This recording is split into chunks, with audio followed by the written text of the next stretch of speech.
When I was younger and I would be running errands with my dad, we'd be driving around Orlando. He would inevitably be putting on some music from the 70s. We would talk about whether Born to Run or Hotel California was the best rock song of the 1970s. I've now learned that we're both wrong. Kashmir is clearly the best song of the decade. That's, not really up for debate. And of course, my dad would try to keep me from touching all the buttons in his car.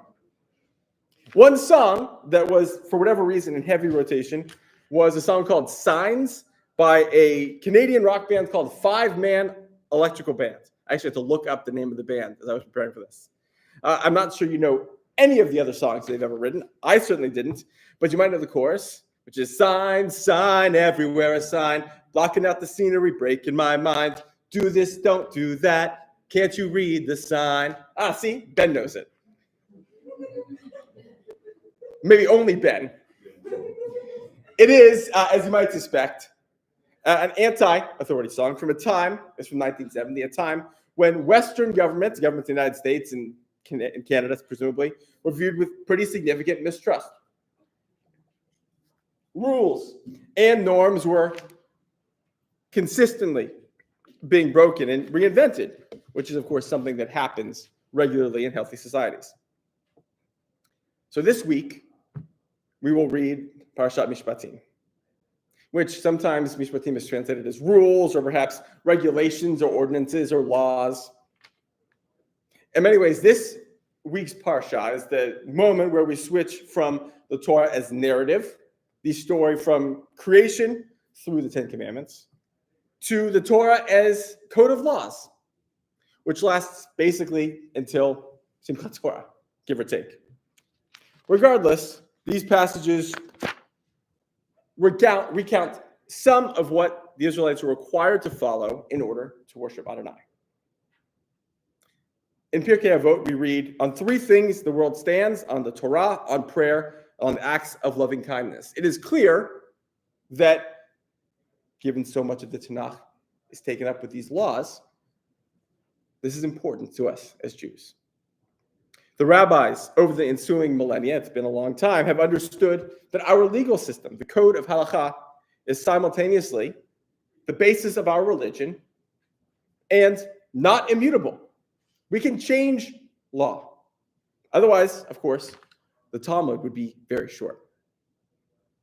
I want to talk a little bit about why rules are important. Not just because I am a parent and I'm constantly trying to enforce rules. I am. But I want to talk about the ways in which the characteristics that a group thinks are important can be seen by the rules they choose to put in place. When we become part of a group, whether it's a religion, or whether it's Hillel, or whether it's some other organization, we take on responsibility to uphold that group's values. By pledging our name and saying that we are a member of that group, we are saying, in essence, this is me and this is what I believe. And there are a few reasons why understanding that is critical to understanding Judaism itself. A contemporary rabbi, Rabbi Bradley Shavit Arnson, writes that by insisting that the establishments of law courts are part of the laws of Bnei Noah, our tradition reminds us that the key to human potential and harmony is adherence to a legal system that is accessible, fair, speedy, and just. In other words, our religion values the fact that everyone is equally enshrined in our laws. I know that we have talked about this a few times since I started here in August, but we know that the laws as specifically set down in the Torah do not necessarily reflect a Judaism that we would recognize in 2024. And frankly, some of the laws that we read this week are difficult. There is slavery, for example. There is misogyny. There is a whole list of offenses that would bring down the death penalty. But I want to focus on the aspirational moments that are present in this week's Torah portion. We are instructed that when we testify, we must do so honestly, leaning neither towards the wealthy nor towards the poor.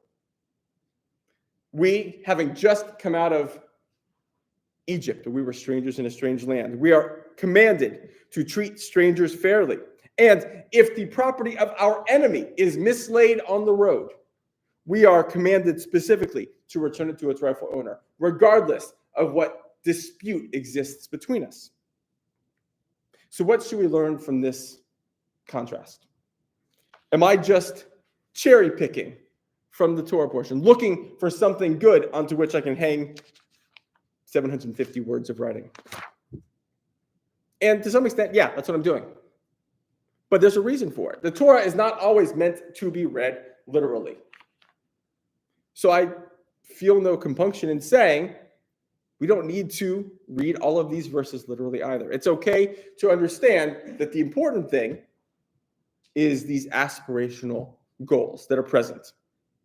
As our values change, so have the rules that exist in Judaism. Our community has changed. And as I say, most weeks now, looking around this room makes clear just the extent to which Judaism has changed. And so as I close, I want to return once more to the idea that the values a group puts forward reflects on each of the group's members. You can't belong to an organization that discriminates openly and say, yes, but that's not me, that's just everybody else. It doesn't work like that. You are all painted with the same brush in that case. And so that's why I'm proud that in my religion, we have this constant reevaluation of what ideals we are striving for, what ideals we should try to emulate. I think it's beautiful. Shabbat Shalom.